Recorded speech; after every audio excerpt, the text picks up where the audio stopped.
This is another ride review, this time of the Zipper, a common fairground ride found amongst the midways across the United States. This ride is manufactured by Chance Rides, is invented in 1968, and has remained a very common flat ride. Practically every single carnival company has one of these things. You can find them basically anywhere. So I'm just going to give my overall thoughts on it and a quick review, so without further ado, let's get started. So in short, the ride was manufactured in 1968 by Joseph Brown. The ride features cars that rotate along a large boom arm, with the boom arm rotating in the same direction.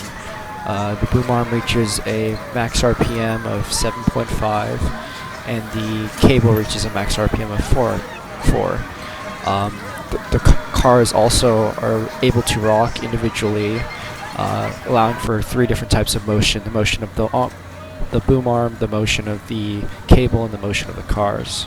The ride stands about 54 feet tall, and it can be packed onto one trailer. Essentially, the support system, the base that it's on, the stand, that folds back, so no parts need to be removed. It all folds back onto itself as the trailer, and it also acts as a counterweight when it's standing up.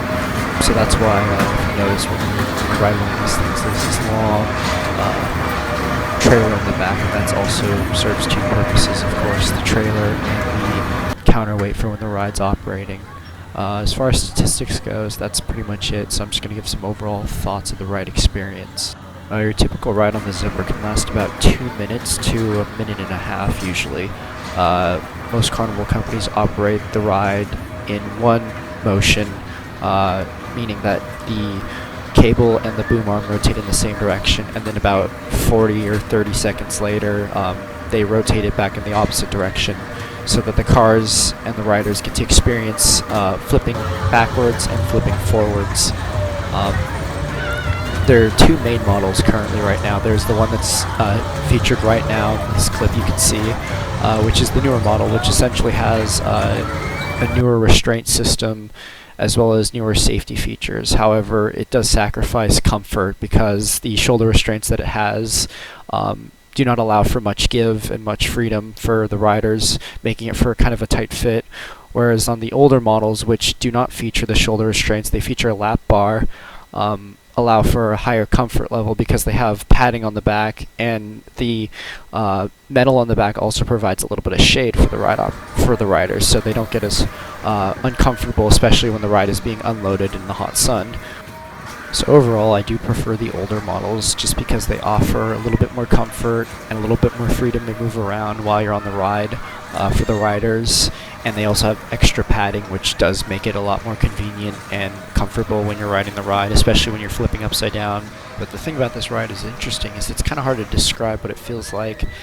You really just feel like you're getting thrown around in this tiny little cage, thrown forwards, backwards, upside down, hung at really weird angles. It does not feel like a Ferris wheel at all. It's really hard to describe. You kind of just have to ride one to figure it out, but it really does provide that roller coaster like feeling where your stomach's dropping and you're flipping upside down. It does kind of make you dizzy too, because you can't really see anything sometimes. You're just staring at the ground, and you're looking straight up at the sky from time to time, and it's overall a pretty disorienting ride. But I mean, if you get a really long ride, it could just be that much more intense. I remember I got a ride one time that felt like 10 minutes long, but it's probably only about 3 minutes, but it was quite the ride. This one you see right here, this footage, is the one I'm talking about, that whatever they did to it, they just ran it like crazy. Sometimes the ball bearings on each car can also have a play to effect, depending on how well it's maintained, and how well the cars are balanced will depend on how much flipping you do. I heard an interview with a representative from Chance Rides who said that the newer cars are supposed to flip more, but I've kind of experienced half and half on both models, where the new cars flip a lot and the new cars can sometimes not flip that much, and same with the older cars too. So it all depends on how well the operator or the carnival company that owns it, how much maintenance they do. But besides that, I gotta give this ride a overall rating out of 10.